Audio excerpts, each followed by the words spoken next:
모세의 5기별, 넷째 기별을 마치고 오늘부터는 5번째 기별에 대한 말씀들을 좀 보겠습니다. 민수기 20장. 자, 20장부터는 이제 마지막 계시, 마지막 기별에 관한 그런 직접적인 때와 시기를 말하고 있고, 그 다음에 기별과 관련된 왜 기별이 주어질 수밖에 없었는가에 대한 그런 배경들이 20장부터 시작됩니다. 자, 1절 보겠습니다. 자, 1절만 좀 읽어주십시오. 정월에 이스라엘 자손 곧 온 회중이 신 광야에 이르러서 백성이 가데스에 거하더니 미리암이 거기서 죽음에 거기 장사하니라. 예. 자, 여기에 나오는 정월. 언제 몇 년 정월이라고는 되어 있지 않죠. 그런데 이스라엘 자손이 어디에 있다고요, 지금? 신광야 가데스. 이 신광야 가데스는 시내 산천에 있었던 신이 아니고 시내 산 이후에 있었던 정탐꾼을 보내고 반역이 일어났던 진광야 가데스입니다. 자, 그런데 과거에도 이 가데스에 있었는데 다시 정월에 이곳에 거하였다라고 하는 것은 그 때를 의미하지 않겠죠? 예.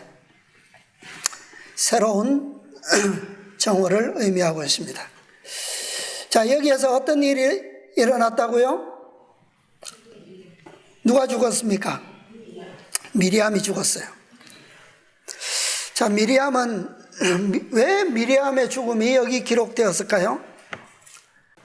이 출애굽 역사에서 여인이 특별히 이름을 기록한 것도 특별한데 그의 죽음까지 기록되었다라고 하는 것은 단 한 구절만 기록되어 있지만 이것은 우리에게 무의미하게 기록된 말씀이 아님을 알 수가 있습니다.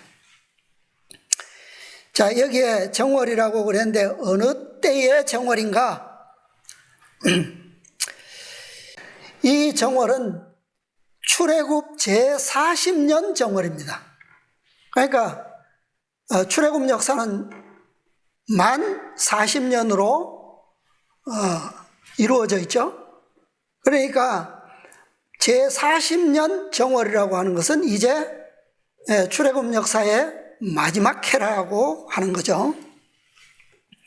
여기서 미리암이 죽었는데 나이가 성경에 나오지 않지만 대략 130세 내지는 132세 정도 되었을 것이다 라고 주석들에는 기록되어 있습니다. 왜냐하면 모세가 태어났을 때 누가 그를 망보고 있었습니까? 누나가 망볼 정도였다면 어느 정도 사리분별력이 있고 또 이렇게 말할 수 있는 그런 일찍이 그의 재능과 재치를 보여주었죠.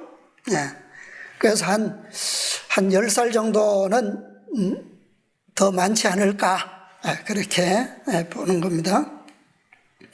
그 다음에 이 같은 장에서 마지막 20장 마지막 부분에 보면 아론이 또 죽습니다. 아론이 죽는데 아론이 죽는 것은 죽음은 같은 해 5월 1일이에요. 5월 1일. 그 다음에 그의 죽음은 가데스의 평지인데, 가데스는 평지인데 아론의 죽음은 평지에서 죽는 것이 아니라 호르산 꼭대기에 올라서 죽습니다. 나이는 123세. 그 다음에 마지막 한 사람이 남았죠. 누굽니까? 모세. 모세도 같은 해에 죽습니다. 그 해 11월쯤에 가나안 요단강을 맞은편에 두고 모압 평지에 있는 느보산에 올라가서 여리고 맞은편 비스가산 역시 아론처럼 산 꼭대기에 올라서 죽었습니다. 나이는 120세. 자, 이 세 사람의 죽음이 이 마지막 한 해 동안 다 이루어졌어요. 미리암은 지금 오늘 이 20장 2절부터 나오는데요. 이 무리바 사건입니다. 무리바 전에 죽었고 아론과 모세는 무리바 사건 이후에 죽었어요. 미리암은 가데스 평지에서 죽었고 아론과 모세는 산 꼭대기 정상에서 죽었어요. 다르죠?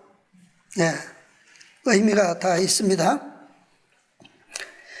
자, 미리암의 죽음부터 좀 봅시다. 미리암은 여기에 딱 한 구절만 딱 기록되어 있어요. 자, 미리암은 이 출애굽 역사에서 아주 중요한 그런 위치에 있었는데, 미리암의 실패가 기록되어 있죠. 유일한 실패가 있습니다. 그게 어떤 사건이죠? 무엇에 어떤 일에 잘못했습니까? 아론과 함께 모세를 비방했어요. 그죠? 시내산을 출발해서 가데스에 오기 전, 바로 직전 하세롯이라고 하는 곳에서 아론과 함께 모세를 비방한 사건이 그의 유일한 실패의 기록이에요. 자, 그 사건으로 어떤 벌을 받았습니까? 미리암이 문둥병의 형벌을 받았어요. 어떻게 나왔죠? 모세가 중보기도에서 나왔어요. 그죠? 중보로 나왔어요. 그러나 그가 범한 죄는 용서받았지만, 그러나 그가 범한 그 죄의 결과는 어떻게 됐어요? 당했죠? 문둥병은 나았어요. 나았는데 그 결과는 뭡니까? 나았지만 7일 동안 진 밖에서 격리되어야 했습니다. 그때가 언제냐 하면 출애굽 제2년 2월 말쯤이었어요. 3월 오순절 직전이었으니까 2월 말경이었고, 지금 제40년 정월이니까 몇 년이 흐른 겁니까? 그의 실패의 기록으로부터 38년, 정확하게 만 38년이 지났어요.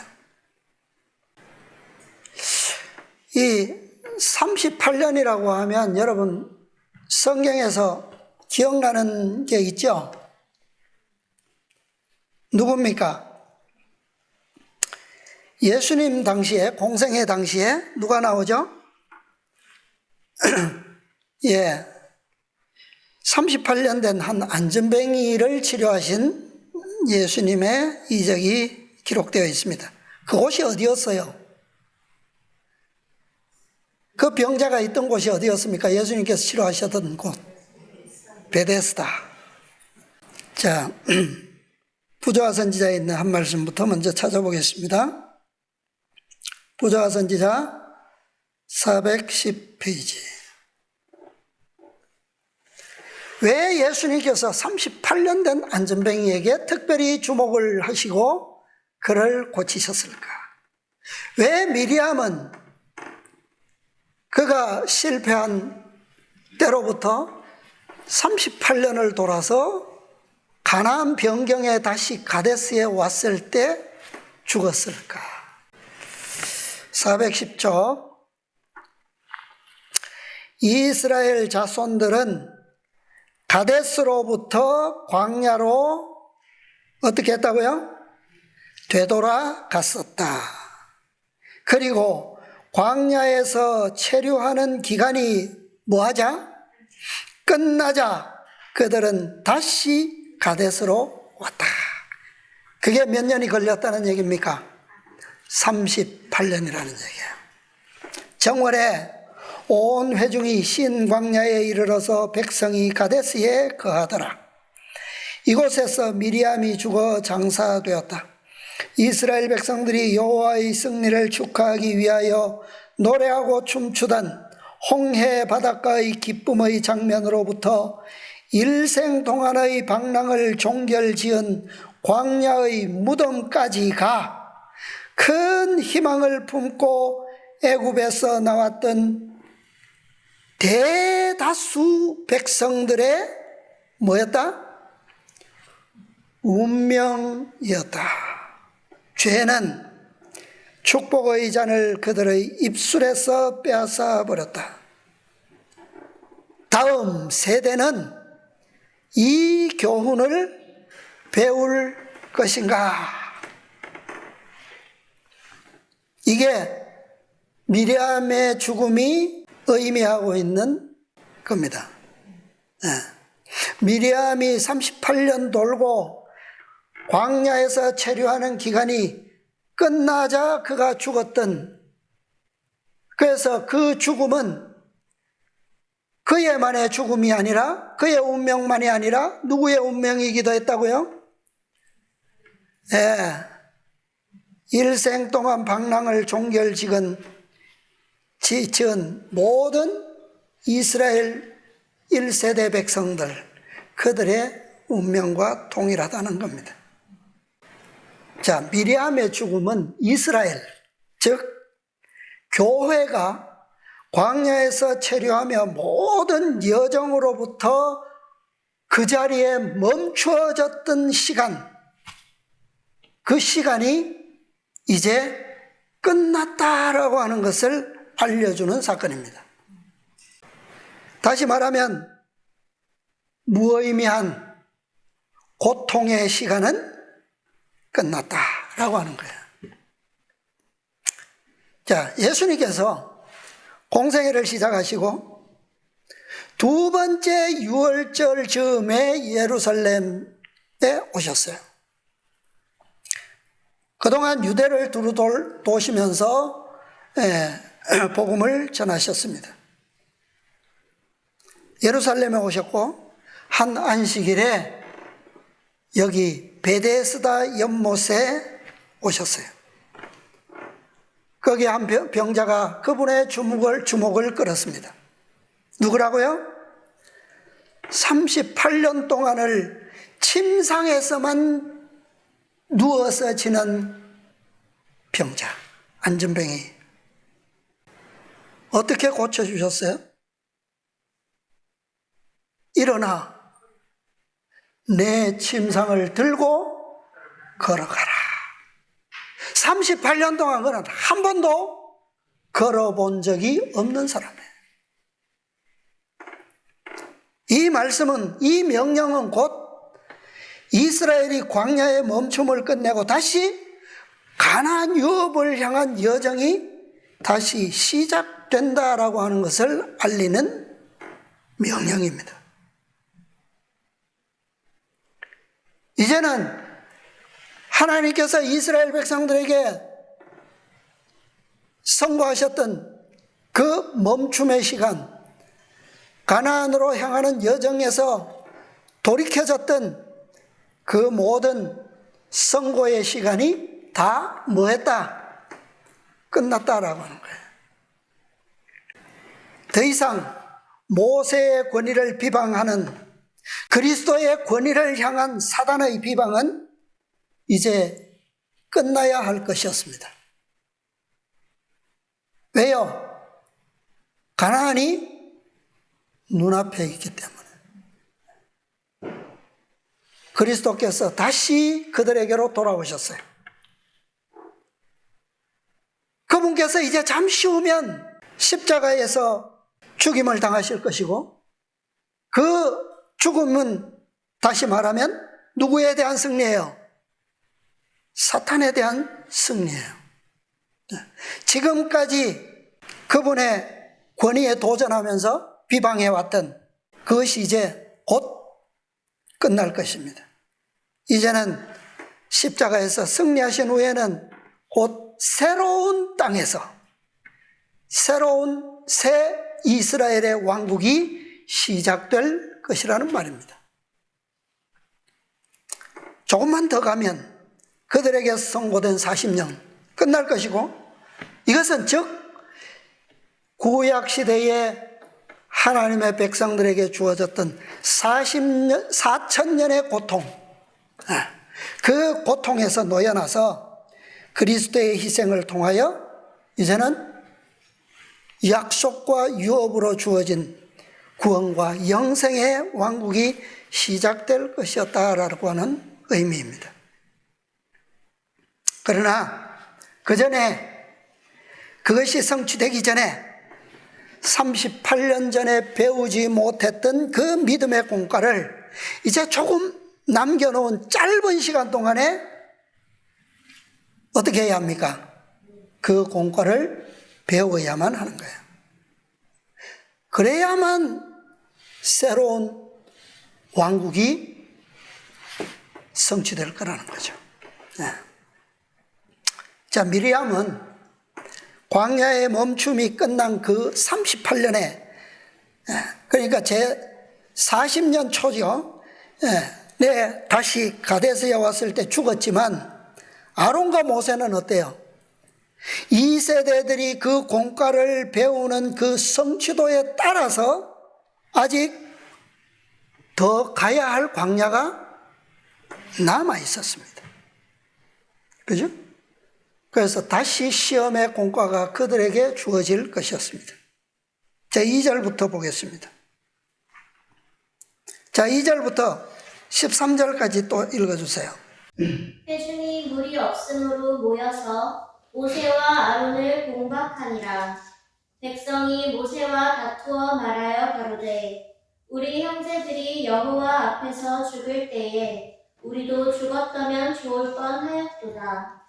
너희가 어찌하여 여호와의 총회를 이 광야로 인도하여 올려서 우리와 우리 짐승으로 다 여기서 죽게 하느냐?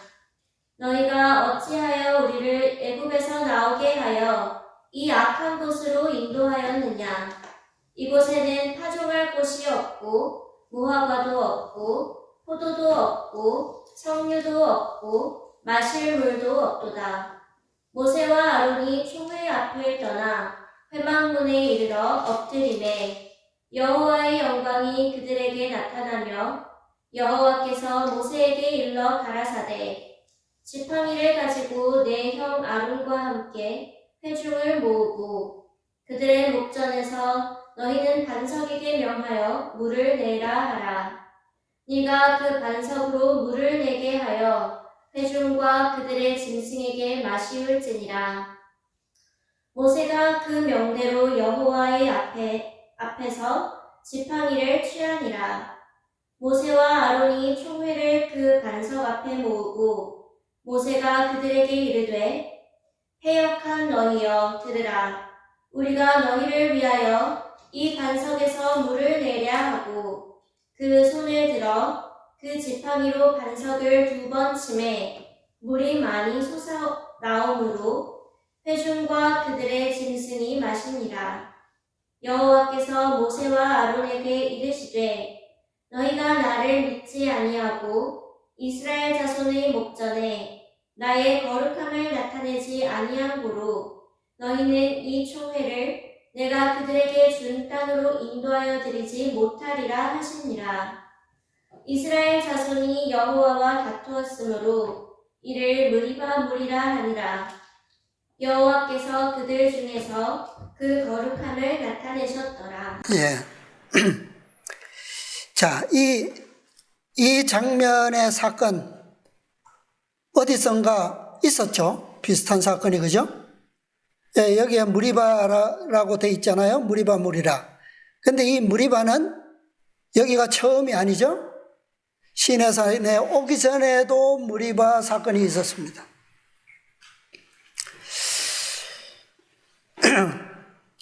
자, 이 시험에 왜 이것이 다시 반복되었을까요? 왜? 지금 가나안을 눈앞에 두고 이제 그들이 뭐 하면 돼요? 가나안으로 올라가면 됩니다. 되는데 여기 이 사건이 무리바 사건이 기록되어 있습니다. 백성들이 과거에 했던 그 원망을 똑같이 다시 쏟아내고 있죠. 이 시험에서 2세대들이 배워야 할 공과는 분명합니다. 그죠? 근데 이 사건의 결과를 보면 첫 번째 무리바 사건에서하고 조금 다른 부분이 있어요. 아론과 모세는 이 2세대들이 배워야 할 공과를 어떻게 했습니까? 제대로 나타냈나요? 제대로 전달하지 못했어요. 하나님의 명령을 그대로 하지 안 하고 어떻게 했어요? 왜곡된 상태로 나타냈습니다. 그러나 그렇다고 해서 하나님께서는 이스라엘이 또다시 긴 광야를 지체하게 하실 수는 없으셨어요. 이제는 지체할 시간이 없어요, 이제는.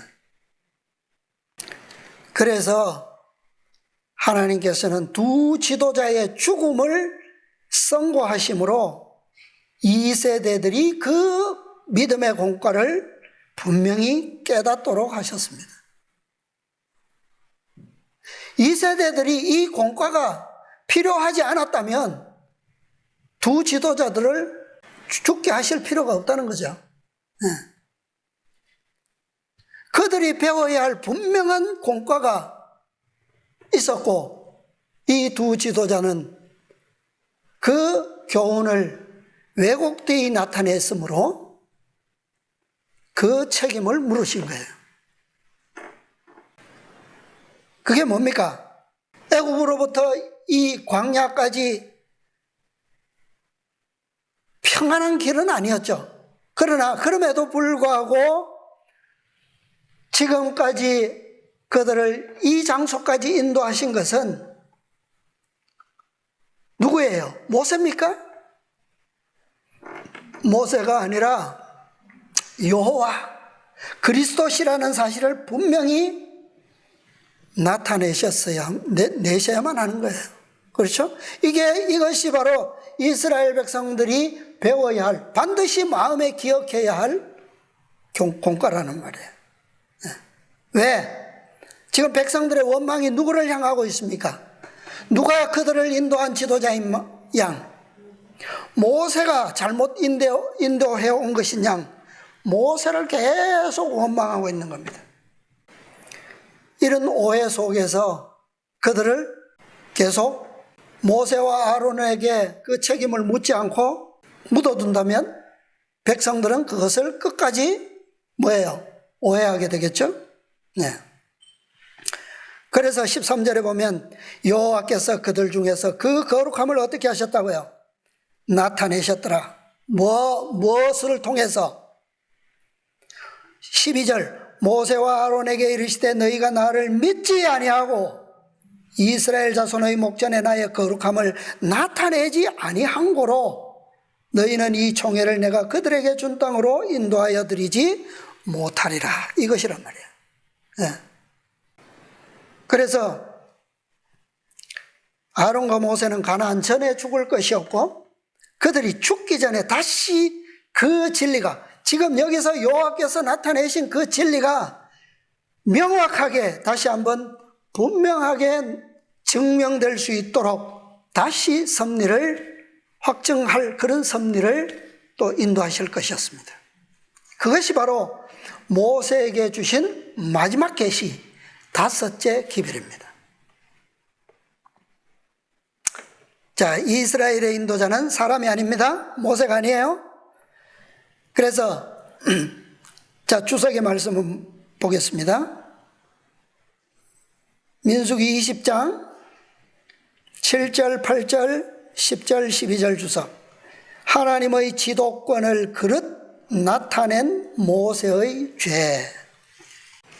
자, 거기 한번 읽어주십시오. 광야의 온 여정을 통해서 이스라엘 자손들이 끊임없이 받은 유혹은 애굽 땅에서 그들을 구원해내기 위하여 하나님께 행하신 특별한 사업, 그 힘있는 이적들을 모세의 공적으로 돌리려는 것이었다. 이것이 무엇이었다고요? 백성들에게는 끊임없이 무엇이 되었다고요? 유호. 읽어주세요. 애굽 땅에서 그들을 데리고 나온 일에 대해서 그들은 모세를 원망하였다. 하나님께서 모세에게 놀랍도록 자신을 나타내신 것은 사실이었다. 그분은 특별히 그를 총애하여 그에게 임재하셨다. 하나님은 모세에게 당신의 크신 영광을 드러내셨고 그 산 위에서 거룩하신 당신께 모세를 가까이 오게 하셔서 사람이 친구와 말하듯 그와 말씀하셨다. 그러나 주께서 증거 위에 증거를 더하셔서 그들의 구원을 위하여 일하고 계신 분은 당신 자신이라는 것을 보이셨다. 모세와 아론이 이스라엘의 백성의 인도자를 잘못 나타냈을 때 하나님께서는 그것을 바르게 하시기 위해서 어떻게 하셨다고요? 증거 위에 증거를 더하셔서 그 당신의 거룩함을 나타내셨다는 거예요. 자, 이 증거는 우리가 계속 앞으로 또 보게 될 겁니다. 그 다음에 그 다음 또 읽어주세요.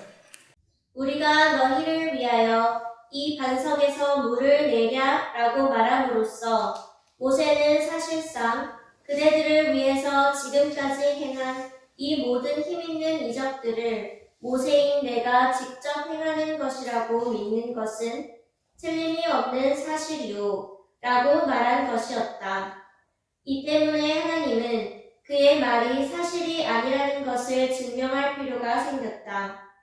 사람이 그들을 인도하고 있었다는 생각을 이스라엘 사람들의 마음에서 영원히 없애기 위하여 하나님은 그들이 가나안 땅에 들어가기 전에 그들의 지도자를 죽게 하는 것이 필요함을 아셨다. 왜 필요했다고요? 그들의 죽음이? 증명에 증명을 더하시는 방법이에요, 이게. 이스라엘 백성들의 마음에는 모든 시련과 어려움의 환경이 닥칠 때마다 누구를 원망했어요? 모세를 원망했어요. 근데 모세가 정작 여기 와서 지금 물이 떨어졌을 때, 이 물이 떨어졌다는 것은 지금 가나안이 코앞에 있고 하나님께서 선고하셨던 40년의 역사도 이제 막 끝났다는 것을 의미하므로 조금만 더 인내하면 어떻게 해요? 가나안에 들어갈 수 있다는 증거예요. 그럼에도 불구하고 그들의 원망은 과거처럼 여전히 모세를 향했고 모세가 백성들을 향하여 내가 너희를 위하여 이 반석에서 물을 내랴 하고 두 번 내리쳤는데 과연 그것이 여기에 뭐라고 그랬어요? 그 의미가 뭐라고요? 그대들을 위하여 지금까지 행한 이 모든 힘있는 이적들을 모세인 내가 직접 행하는 것이라고 믿는 것은 틀림이 없는 사실이요. 모세의 죄는 뭡니까? 여기에 성경에서 분명히 말씀하셨잖아요. 나의 무엇을 나타내지 않았다고요? 거룩함을. 그게 뭡니까? 내 말은 곧 나의 뭐예요? 거룩함이라는 얘기예요. 그죠? 그것을 거룩하신 분의 거룩하신 말씀을 거룩되이 하는 것은 어떻게 가능한 거예요? 그것을 그대로 뭐함으로? 순종함으로 되는 거예요. 그가 순종하는 것은 뭐였어야 합니까? 이 상황에서 반석을 뭐하여? 명하여 어떻게 하라? 물을 내라 하라. 이것이 거룩함에 대한 뭐예요? 거룩함이에요. 근데 그는 그대로 하지 아니하고 그 거룩함을 어떻게 했어요? 왜곡되이 백성들에게 보였다, 나타냈다 이 말입니다.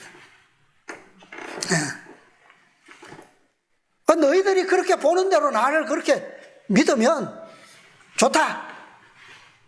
그렇게 믿어라. 그러고 친 거예요, 이걸. 네. 그렇다고 해서 그것이 그에게 흠이 없습니까? 잘못이 없나요? 없지 않다는 거예요. 그래서 하나님께서는 그 지도자를 죽게 하는 것이 누구를 위해서 필요하다는 거예요? 모세를 위해서 필요한 겁니까? 백성들, 2세대들을 위해서 필요한 거예요. 그래서 반드시 필요한 공과였기 때문에 이것은 2세대들로 하여금 하나님의 말씀은 그들에게 신뢰할 절대적 진리라고 하는 것을 확증하게 될 것이었어요. 무엇이? 모세의 죽음이. 왜? 여기서 하나님께서는 모세에게 말씀하셨고, 모세는 그 유업의 땅 맞은편에서 뭐하게 될 것을, 죽게 될 것을 백성들은 보게 될 거라는 거예요. 이 보게 될 거를 누가 봅니까? 1세대들이 봅니까? 2세대들이 봅니까? 모세가 죽기 전에 1세대들은 다 죽었어요. 나중에 배우지만, 성경에 나오지만 1세대들은 시딤 골짜기에서 일어났던 배도, 현대 진리로 말하면, 현대 사건으로 말하면 일요일 법령입니다. 그 사건을 통해서 그들은 다 죽었어요. 한 사람도 남지 않았습니다. 남은 사람은 1세대 중 죽어야 할 남은 사람은 모세밖에 없어요. 모세도 1세대의 선고로 죽는 게 아닙니다. 여기서 무리바 사건으로 인하여 죽는 거예요. 왜 죽어야 한다고요? 2세대들의 절대적인 신뢰의 공과 그것에 대한 확정 때문에 죽어야 되는 거예요. 자, 반석에서 흘러나온 물. 아주 막 풍성하게 나왔죠? 예. 그래서 사람뿐만 아니라 누구까지도, 짐승까지도 풍족히 마셨어요. 모세가 잘못 나타냈다고 해서 반석 대신 그리스도로부터 구원의 생수가 나오지 않으면 됩니까? 하나님께서는 명하셨는데, 그죠? 비록 모세는 잘못 나타냈을지라도 하나님께서 약속하신 것은 어떻게 해요? 반드시 주시는 거예요. 네. 그리스도께서 희생당하심으로 백성들에게 구원을 주는 생수가 흘러나올 것이었습니다. 그리스도께서 운명하시고 로마 군병이 십자가에 매달린 예수님의 옆구리를 찔렀어요. 무엇이 나왔습니까? 물과 피가 흘러나왔어요. 아론과 모세는 그 진리를 흐리게 만들었을지라도 하나님께서는 그 진리를 분명하게 나타내셨어요. 반석을 믿음으로 명하지 않고 2번이나 내려쳤을지라도 반석은 물을 풍성하게 흘러냈어요.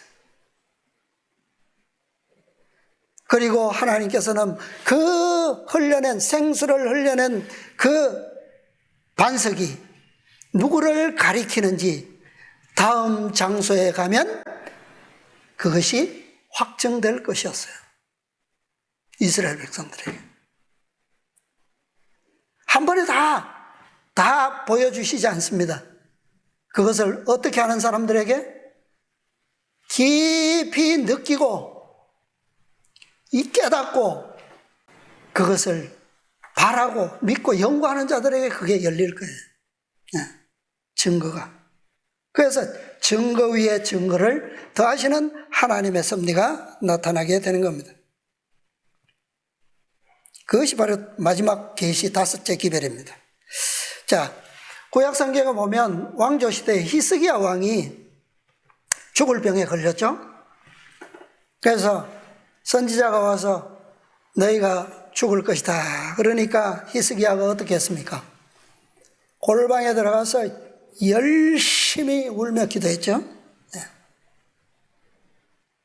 그때 기도가 시작될 때 벌써 어떤 응답이 왔습니까?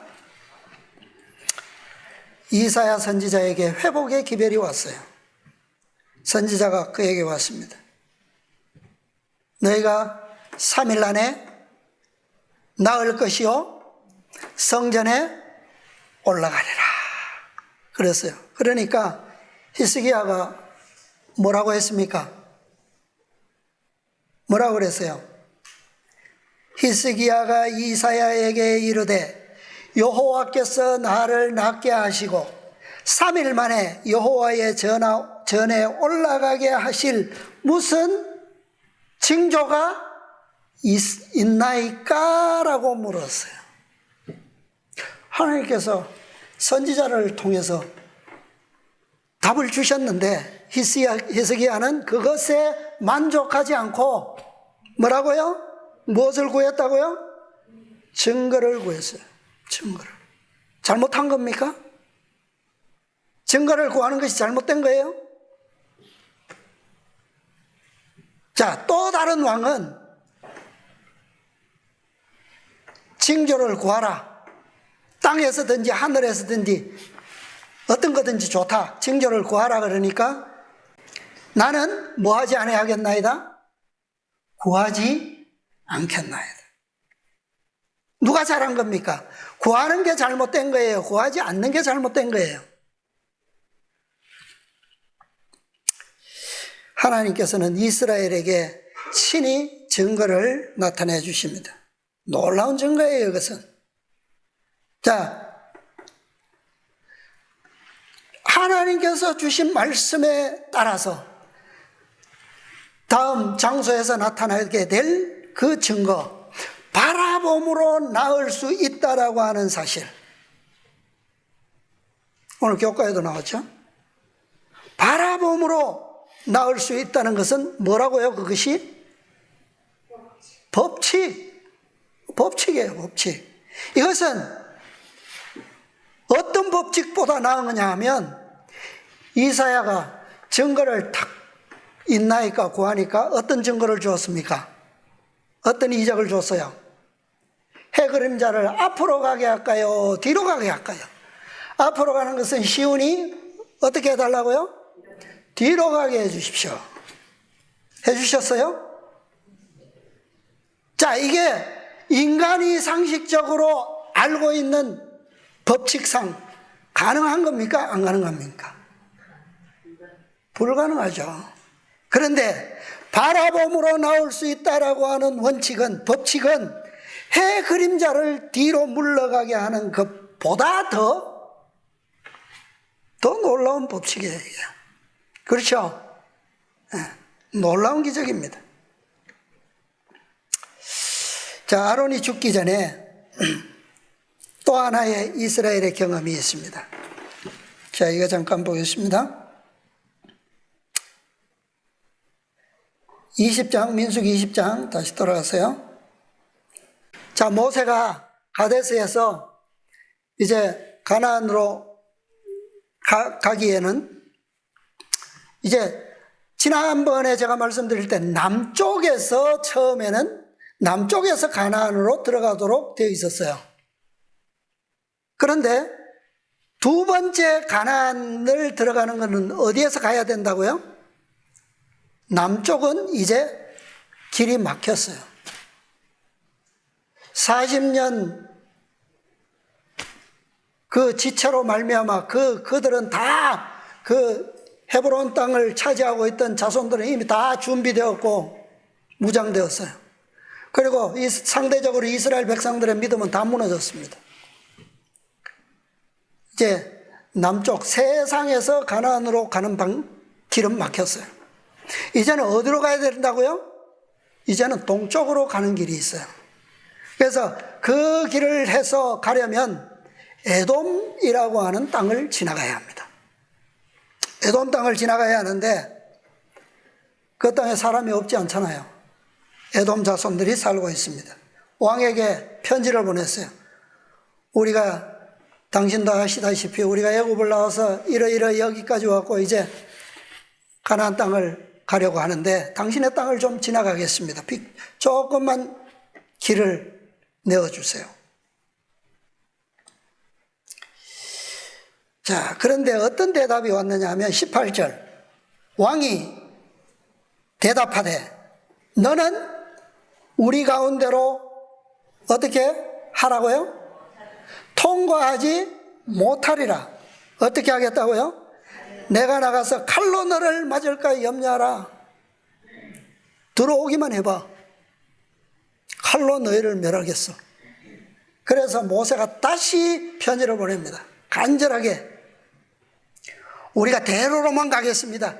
절대 좌로나 우로나 치우치지 않고 혹시 목이 말라서 당신들의 물을 마시면 물값을 반드시 내겠습니다. 아무것도 당신들에게 해를 끼치지 않겠나이다. 그렇게 다시 보냈어요. 그랬더니 뭐라고 해요? 이제는 대답하지 않고 뭘로 나옵니까? 직접 군대를 이끌고 나와서 길을 막아버렸어요.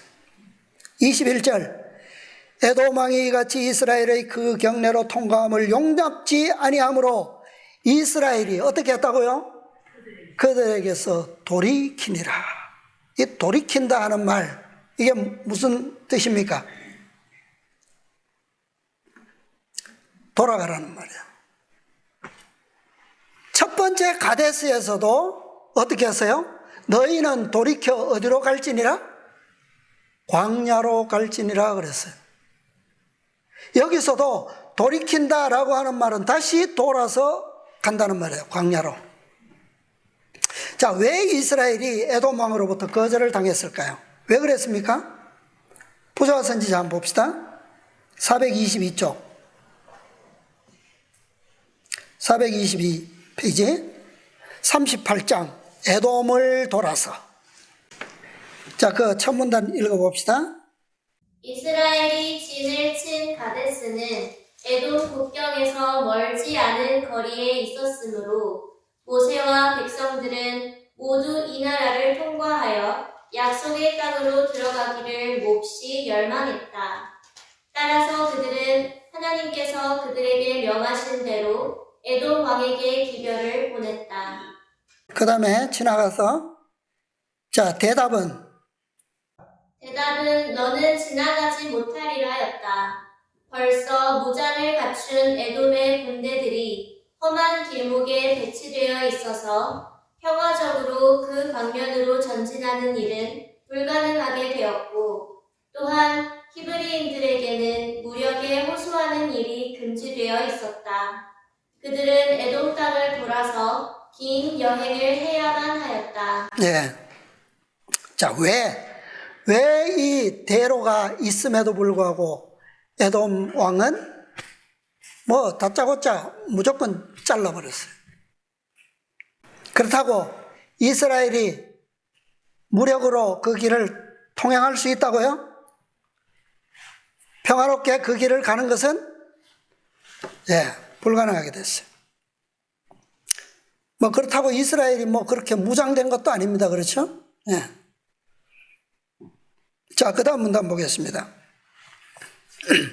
만일 백성들이 시련을 당했을 때에 하나님을 신뢰했더라면 여호와의 군대 장관이 그들을 인도하여 에돔을 통과하게 하였을 것이며 그 땅의 거민들은 그들에 대한 공포심을 품고 적의를 나타내는 대신에 그들에게 호의를 나타냈을 것이다. 그러나 이스라엘 사람들은 하나님의 말씀을 따라 신속히 행동하지 않았을 뿐만 아니라 불평과 수군거리는 일로 황금처럼 귀중한 기회를 놓쳤다. 어떤 불평이에요? 뭐 때문에? 물이 딱 끊어지니까. 자, 여기에 뭐라고요? 시련을 당했을 때 뭐 했더라면? 하나님을 신뢰했더라면 어떻게 되었을 것이다? 여호와의 장관이 그들을 인도하여 에돔을 어떻게 해요? 통과하게 하였을 것이며, 그런데 이스라엘 백성들은 하나님의 말씀을 따라 어떻게 행동하지 않았다고요? 신속히 행동하지 않았을 뿐만 아니라 불평과 수군거리는 일로 황금처럼 귀중한 기회를 놓쳤다. 이것이 누가 배워야 할 공과입니까? 2세대들이 배워야 하는 공과예요, 이게. 그러다가 마침내 그들은 에돔 왕에게 그들의 요구를 할 준비가 갖추어졌을 때 그 요구는 거절을 당했다. 그들이 애굽을 떠난 이래로 사단은 꾸준히 그들의 길에 무엇을 던져요? 장애물과 시험을 던져 그들이 가나안을 유업으로 얻지 못하게 하려고 노력하였다. 이게 사단의 목적이에요. 또 하나의 목적인데, 그리고 이스라엘 백성들도 그들의 불신으로 여러 번 사단에게 문을 열어주므로 그로 하여금 하나님의 목적을 방해하게 하였다. 사단은 이 두 가지의 측면에서 크게 성공한 겁니다. 첫째는 이스라엘이 어디를 얻지 못하도록, 가나안을 유업으로 얻지 못하도록 하는 게 첫 번째 목적이에요. 왜? 가나안은 누구 땅입니까? 자기 땅이잖아요. 지구상에서 그 당시에 가장 타락하고 가장 부패한 백성, 우상숭배에 가장 깊숙이 빠져있는 백성들이 그 가나안 족속들이에요. 그죠? 에돔 족속들은 아직 죄의 잔이 차지 않았어요. 그러나 가나안 족속들은 죄의 잔이 찼다 그랬어요. 같은 때에. 그 다음에 두 번째 목적은 그들이 그렇게 그 땅을 차지하지 못하게 함으로 누구의 목적을? 하나님의 목적을 방해하는 것이다. 예. 그렇게 함으로 사단은 자연스럽게 자기가 받은 그 지구 통치 기한을 어떻게 할 수 있어요? 최대한으로 가질 수 있는 겁니다. 그렇죠? 예. 이스라엘 백성들이 그 땅에 바로 탁 길을 열어줘가지고 바로 들어가 버리면 사단의 통치는 자기의 백성들은 확 어떻게 해요? 죄의 잔이 찼으니까 멸망당할 것이고 자기 백성들이 다 없어지는 거 아니에요. 분명히 돌아서 가는 길은 쉽지 않죠. 고통과 고난이 분명히 따릅니다. 그러나 이 여정에는 이스라엘이 반드시 배워야 할 귀중하고도 필수적인 교훈의 공과가 그 돌아가는 여정에 기다리고 있다는 사실이에요. 오늘 우리에게는 다를까요? 마찬가지죠? 하나님께서 인도하시는 길, 섭리, 여정에는 불필요한 시간도 없고 불필요한 장소도 없습니다. 여러분들, 우리의 생애의 모든 순간순간이 우리가 믿음으로 올바른 길을 가고 있어도 그렇고, 우리가 그 길을 믿음으로 순종하지 못할 때에도 역시 뭐예요? 거기에는 누구의 섭리가 있다고요? 하나님의 목적이 분명히 있다는 거예요. 그러나 순종하면 평안의 길이 열릴 것이고, 불순종에는 불순종에 대한 무엇이 따른다, 반드시 고통이 따른다는 거예요. 그러나 그 고통 속에 뭐가 있다고요? 하나님의 가르치시고자 하는 신뢰의 공과가 있다는 거예요. 이거 배우지 않고는 결코 여정은 끝날 수 없다. 네. 실패하지 않았다면, 불신하지 않았다면 돌아가는 그 길은 가지 않아도 되겠죠. 그러나 실패했고 넘어졌고 우리는 다 연약하고 실패로 인한 상처뿐입니다. 반드시 우리는 돌아갈 수밖에 없는 운명들이에요. 그렇죠? 그러나 그 길을 가야지만 뭐 할 수 있어요? 치료받을 수 있고 다시 힘을 얻을 수 있고 실패하지 않을 믿음과 확신을 얻을 수 있어요. 고통스럽지만, 그리고 지체될지라도 반드시 이루어질 것을 우리가 믿는다면 우리는 다시 그 길을 돌아갈 것이고 또 믿음으로 돌아가야만 하는 겁니다. 만약에 고통을 피하기 위해서 그 돌아가는 길을 회피한다면, 그러고도 만약에 가나안에 들어갈 수 있다면 그건 뭐예요? 그거는 광야에서 당하는 고통과 불행보다 들어가서 당하는 불행과 고통이 더 뭐예요? 더 심할 겁니다. 그 결과는 끔찍한 거예요. 그래서 그 땅에 가기 전에 하나님께서 이 섭리들을 베풀어 주심에 우리는 감사해야 하겠죠? 예. 그것은 젖과 꿀이 흐르는 땅에서 마땅히 누릴 행복을 누리지 못하는 불행, 이것은 겪어보지 않고는 알 수가 없어요. 그죠? 마침내는 어떻게 될까요? 불행 속에 살다가 영원히 이스라엘 총회로부터 끊어지는. 그래서 결국에는 메시아께서 초림하실 때 그 초림의 영광을 맞을 수 없는 불행입니다.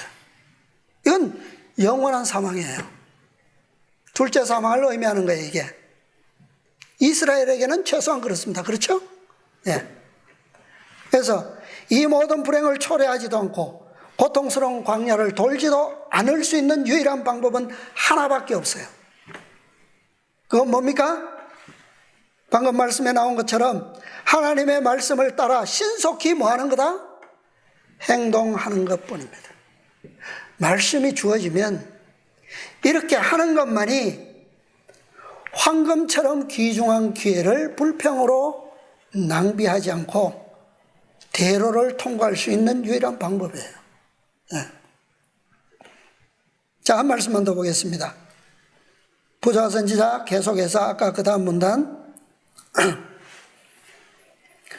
하나님의 천사들이 우리를 위하여 일하려고 기다리고 있는 동안에 하나님의 말씀을 믿고 뭐하는 일은?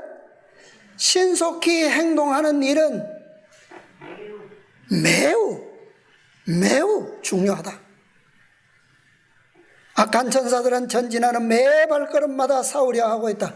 오늘 교과에도 하나님의 부리는 영으로서의 천사의 사업과 악령들의 사업이 이렇게 대치하고 있는 거 보셨죠?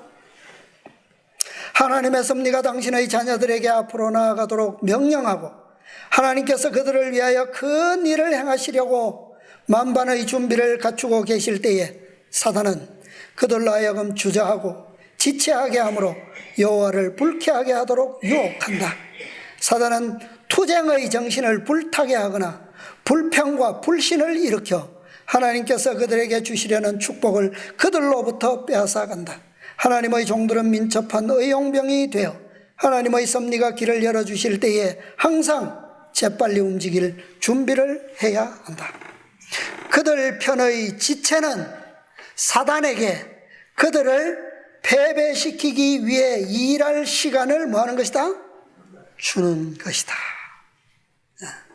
우리가 불평함으로 지체하는 것은 누구를 유리하게 한다고요? 사단에게 이길 기회를 주는 거예요. 시간을 만들어주는 거예요. 이렇게 하는 동안 가나안 족속들은 다 뭐하고 있었습니까? 준비되었고 첫 번째 가데스의 사건이에요. 그 다음에 두 번째 가데스에 왔을 때 그들이 물로 인하여 불평하지 않았더라면 어느 길이 열렸을 거라고요? 에돔 왕이 길을 열어줬을 거라고요. 그런데 불평하는 동안에 에돔 왕이 다 이 군대를 다 전열을 갖추어 가지고 딱 마주선 거예요. 확실하게 나오죠, 그죠? 네. 그럼에도 불구하고 우리는 어떻게 해야 합니까? 광야를 돌아야 돼요. 네. 이제 길은 또 막힌 겁니다. 또 다시 돈다라고 하는 것은 어떤 목적을 위한 준비의 과정이 있음을 의미하는 거예요. 이스라엘의 불신이 완전히 고쳐지기까지 광야를 도는 일은 계속될 겁니다. 최후의 승리를 위한 보장이 완전히 이루어질 때 광야를 도는 일은 멈출 것이고 그때 다시 시험을 위한 투쟁에 들어갈 수 있게 되는 겁니다. 자, 한번 실패했다면 그 실패의 원인은 반드시 다시 새로운 기회와 능력을 통해서 극복되어야 하고 다시 준비되어야 합니다. 이것이 바로 하나님께서 광야 학교를 열어서 훈련시키시는 목적입니다. 이 목적이 바로 성취되는 것은 무엇을 통해서요? 기별을 통해서 최종적으로 성취될 것이라는 거예요. 이렇게 준비되면 이제 시험적 투쟁이 주어지고 그 투쟁이 승리를 하면 최종적인 전쟁이 벌어질 것입니다. 그게 마지막 전쟁이에요. 아마겟돈 전쟁. 요단강 변경에서. 그러면 이제 건너갈 수 있겠죠? 자, 우리가 이 모든 과정들은 그들의 역사가 아니라 오늘 우리를 위한 역사입니다. 우리가 더욱 하나님께 대한 그 말씀에 대한 신뢰, 그것이 얼마나 우리에게 소중하고 우리에게 매 순간 주어지는 기회와 선택은 항상 우리에게 자유의 의지를 주었지만 그 주어진 자유의 소중한 만큼 우리의 올바른 선택은 얼마나 소중하고 귀중하고 필수적이다라고 하는 것을 우리 마음속 깊이 오늘 함께 새기시게 되기를 간절히 바랍니다. 감사합니다. 하늘에 계시는 자비하신 저희들의 아버지 하나님, 오늘 거룩한 안식일을 저희들에게 평강 가운데 다시 한번 인도해 주셔서 감사합니다. 아버지, 오늘까지 우리는 온통 아버지를 떠나가며 원망과 불평 속에서 판역을 일삼아온 죄인들입니다. 아버지, 그러하나 아버지 크신 중보자를 우리에게 세워주시고 우리를 위하여 끊임없이 사유하게 하시기는 중보를 드리게 하셔서 아직까지도 우리가 아버지의 보좌 앞에서 아버지의 이름으로 불리우는 거룩한 백성으로서 이 땅에 지금까지 머물게 해주셨사오니 아버지의 그 자비하심을 감사드리고 또한 감사드립니다. 아버지, 우리의 모든 더럽고 추악한 우리의 완고한 마음들, 보이는 것만 믿을 수밖에 없는 연약한 믿음을 아버지 용서해 주시고 참으로 영원한 약속 가운데 영생으로 우리를 초대하시는 아버지의 그 약속을 믿음으로 바라볼 수 있도록 아버지, 우리의 믿음이 아버지의 그 약속 위에 굳게 설 수 있도록 아버지 도와주시옵소서. 아버지, 성령을 우리의 마음속에 풍성히 부어주셔서 우리가 아버지의 말씀으로부터 떠나가거나 게으르지 않도록 도와주시고 그 말씀을 간절히 사모함으로 열 때마다 펼칠 때마다 아버지의 귀한 섭리를 볼 수 있도록 도와주시고 그 말씀에 대한 믿음으로 우리의 신앙이 더욱 온전케 되고 강화될 수 있도록 도와주시옵소서. 그래서 아버지께서 원하시는 그 곳에 이르게 하실 때에는 우리의 믿음이 아버지의 말씀을 따라서 믿음으로 약속을 취할 수 있는 백성들이 될 수 있도록 도와주시옵소서. 아버지여, 너무나도 뚜렷하고 명확한 그 수없이 많은 증거들을 보고도 믿지 못하는 그 완악하고 불신 속에 채워진 그 마음들 아버지여, 다 아버지의 거룩한 말씀의 능력으로 소멸받을 수 있도록 도와주시옵소서. 우리의 모든 더러움과 그 악함을 주님의 십자가 앞에 내려놓을 수 있도록 우리 모두에게 참으로 주님의 마음을 허락해 주시고 온유하고 겸손한 마음으로 아버지의 주님의 십자가 앞에 우리가 머리를 숙이고 허리를 숙일 수 있도록 도와주시옵소서.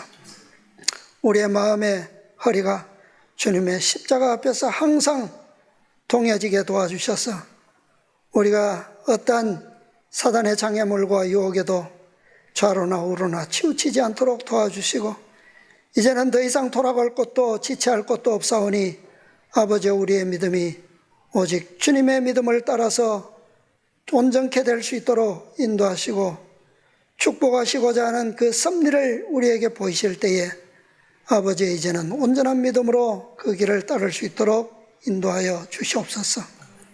아버지여 증거 위에 증거를 더하시기 위하여 당신의 그 거룩한 종들을 또 죽음으로 선고하셨사오니 아버지여 그 증거를 보고 더 확실한 그런 믿음 위에 서는 백성들이 될 수 있도록 도와주시고 참으로 그들의 헌신과 또 그들의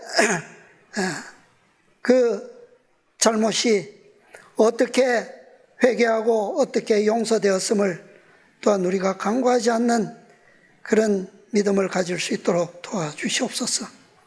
아버지 우리의 사랑하는 가족들 이제는 서로 떨어지지 아니하고 함께 연합할 시기가 이제 되었습니다. 아버지여 우리를 불쌍히 여겨주시고 우리의 사랑하는 자녀들과 또 우리의 모든 사랑하는 이전 형제들 아버지여 주의 말씀을 사모하며 주님의 재림을 고대하는 백성들로 하여금 이제는 진리 안에서 연합할 수 있도록 인도하여 주시옵소서. 우리에게 또 그들을 위하여 어떻게 헌신하고 중보하며 봉사할지를 지혜로운 깨달음을 통하여 그들과 함께 연합되도록 섭리를 베풀어 주시옵소서. 아버지 이제 다시 또 한 주간 후에는 또 이곳에서 그 기회를 얻기 위하여 거룩한 집회를 준비해 주셨사오니 아버지 그 집회를 통하여 우리 모두가 아버지께 영광 돌리며 또한 진리의 말씀으로 예배하는 귀한 총회가 될 수 있도록 축복하여 주시옵소서. 또 이 집회에 처음으로 참석할 마음이 있는 그 영혼들의 마음들을 성령께서 굳게 해주시고 흔들리지 않도록 도와주시고 참으로 이 귀한 마지막 기별들의 마음을 열 수 있도록 아버지 그들의 발걸음 또한 인도하여 주시옵소서.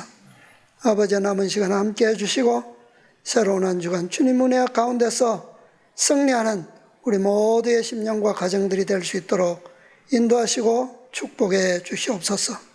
은혜를 감사드리고 간구드리오며 예수님의 이름으로 기도드리옵나이다. 아멘.